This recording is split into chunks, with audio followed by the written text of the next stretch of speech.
So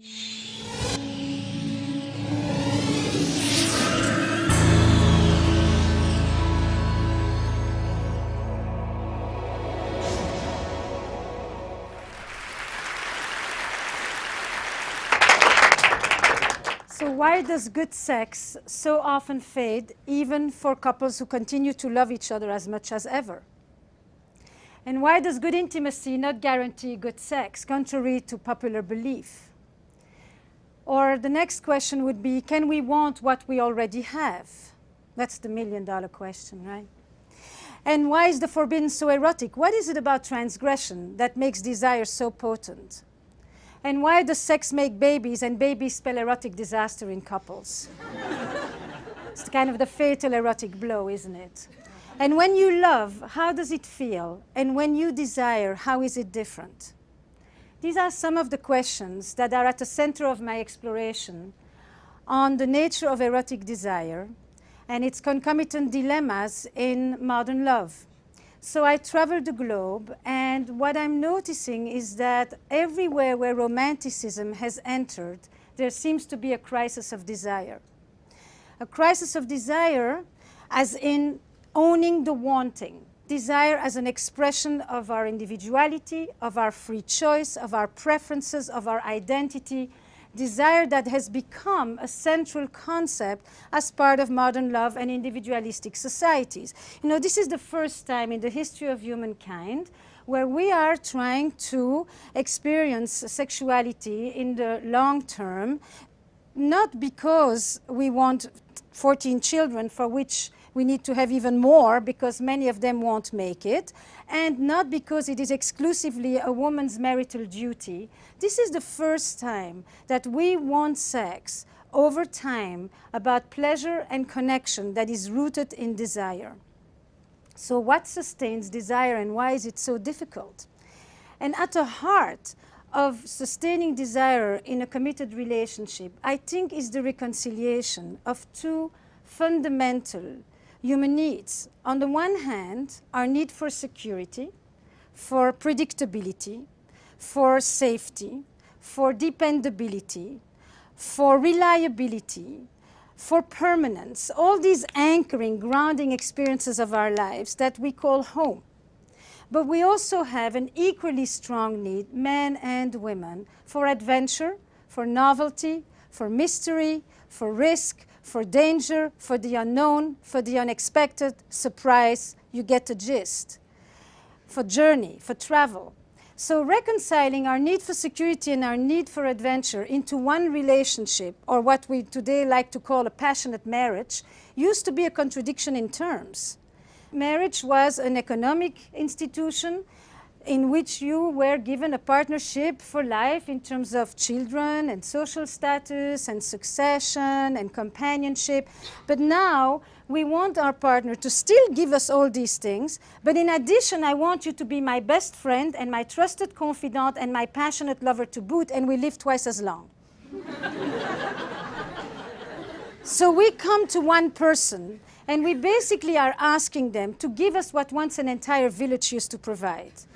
Give me belonging, give me identity, give me continuity, but give me transcendence and mystery and awe all in one. Give me comfort, give me edge, give me novelty, give me familiarity, give me predictability, give me surprise. And we think it's a given, and toys and lingerie are going to save us with that.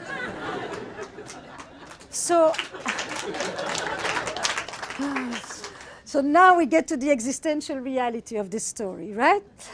Because I think in some way, and I'll come back to that, but the crisis of desire is often a crisis of the imagination. So why does good sex so often fade? What is the relationship between love and desire? How do they relate and how do they conflict? Because therein lies the mystery of eroticism. So if there is a verb for me that comes with love, it's to have. And if there is a verb that comes with desire, it is to want. In love, we want to have. We want to know the beloved. We want to minimize the distance. We want to contract that gap. We want to neutralize the tensions. We want closeness. But in desire, we tend to not really want to go back to the places we've already gone. Foregone conclusion does not keep our interest. In desire, we want an other, somebody on the other side that we can go visit, that we can go spend some time with, that we can go see what goes on in their red light district. You know, in desire, we want a bridge to cross. Or in other words, I sometimes say, fire needs air. Desire needs a space. And when it's said like that, it's often quite abstract. But then I took a question with me, and I've gone to more than 20 countries in the last few years with mating in captivity. And I ask people, when do you find yourself most drawn to your partner? Not attracted sexually per se, but most drawn. And across culture, across religion, and across gender, except for one, there are a few answers that just keep coming back. So the first group is, I am most drawn to my partner when she's away, when we are apart, when we reunite. Basically, when I get back in touch with my ability to imagine myself with my partner, when my imagination comes back in the picture, and when I can root it in absence and in longing, which is a major component of desire. But then the second group is even more interesting. I am most drawn to my partner when I see him in the studio, when she's on stage, when he's in his element, when she's doing something she's passionate about, when I see him at a party and other people are really drawn to him, when I see her hold court. Basically, when I look at my partner, radiant and confident, probably the biggest turn on across the board. Radiant as in self-sustaining. I look at this person. By the way, in desire, people rarely talk about it when we are blended into 5 centimeters from each other. I don't know in inches how much that is. But it's also not when the other person is that far apart that you no longer see them. It's when I'm looking at my partner from a comfortable distance, where this person that is already so familiar, so known, is momentarily once again somewhat mysterious, somewhat elusive. And in this space between me and the other lies the erotic élan, lies that movement toward the other. Because sometimes, as Proust says, mystery is not about traveling to new places, but it's about looking with new eyes. And so when I see my partner on his own or her own doing something in which they are enveloped, I look at this person and I momentarily get a shift in perception, and I stay open to the mysteries that are living right next to me. And then, more importantly, in this description about the other, or myself, it's the same. What is most interesting is that there is no neediness in desire. Nobody needs anybody. There is no caretaking in desire. Caretaking is mightily loving. It's a powerful anti-aphrodisiac. I have yet to see somebody who is so turned on by somebody who needs them. Wanting them is one thing. Needing them is a shutdown, and women have known that forever, because anything that will bring up parenthood will usually decrease the erotic charge. For good reasons, right? And then the third group of answers usually would be when I'm surprised, when we laugh together, as somebody said to me in the office today, when he's in his tux. So I said, you know, it's either the tux or the cowboy boots. You know, but basically it's when there is novelty. But novelty isn't about new positions. It isn't a repertoire of techniques. Novelty is, what parts of you do you bring out? What parts of you are just being seen? Because in some way one could say, sex isn't something you do, huh? Sex is a place you go. It's a space you enter, inside yourself and with another or others. So where do you go in sex? What parts of you do you connect to? What do you seek to express there? Is it a place for transcendence and spiritual union? Is it a place for naughtiness? And is it a place to be safely aggressive? Is it a place where you can finally surrender and not have to take responsibility for everything? Is it a place where you can express your infantile wishes? What comes out there? It's a language. It isn't just a behavior. And it's a poetic of that language that I'm interested in, which is why I began to explore this concept of erotic intelligence. You know, animals have sex. It's the pivot, it's biology, it's the natural instinct. We are the only ones who have an erotic life, which means that it's sexuality transformed by the human imagination. We are the only ones who can make love for hours, have a blissful time, multiple orgasms, and touch nobody, just because we can imagine it. We can hint at it, we don't even have to do it. We can experience that powerful thing called anticipation, which is a mortar to desire. The ability to imagine it as if it's happening, to experience it as if it's happening, while nothing is happening and everything is happening at the same time. So when I began to think about eroticism, I began to think about the poetics of sex. And if I look at it as an intelligence, then it's something that you cultivate. What are the ingredients? Imagination, playfulness, novelty, curiosity, mystery. But the central agent is really that piece called the imagination. But more importantly, for me to begin to understand who are the couples who have an erotic spark, what sustains desire, I had to go back to the original definition of eroticism, the mystical definition. And I went through it through a bifurcation by looking actually at trauma, which is the other side. And I looked at it looking at the community that I had grown up in, which was a community in Belgium, all Holocaust survivors. And in my community, there were two groups, those who didn't die and those who came back to life. And those who didn't die lived often very tethered to the ground, could not experience pleasure, could not trust, because when you're vigilant, worried, anxious, and insecure, you can't lift your head to go and take off in space and be playful and safe and imaginative. Those who came back to life were those who understood the erotic as an antidote to death. They knew how to keep themselves alive. And when I began to listen to the sexlessness of the couples that I work with, I sometimes would hear people say, I want more sex. But generally, people want better sex. And better is to reconnect with that quality of aliveness, of vibrancy, of renewal, of vitality, of eros, of energy that sex used to afford them or that they've hoped it would afford them. And so I began to ask a different question. I shut myself off when? Began to be the question. I turn off my desires when, which is not the same question as what turns me off is, and you turn me off when. And people began to say, I turn myself off when I feel dead inside, when I don't like my body, when I feel old, when I haven't had time for myself, when I haven't had a chance to even check in with you, when I don't perform when at work, when I feel low self-esteem, when I don't have a sense of self-worth, when I don't feel like I have the right to want, to take, to receive pleasure. And then I began to ask the reverse question. I turn myself on when? Because most of the time people like to ask the question, you turn me on, what turns me on? And I'm out of the question. You know? Now, if you are dead inside, the other person can do a lot of things for Valentine. It won't make a dent. There is nobody at the reception desk.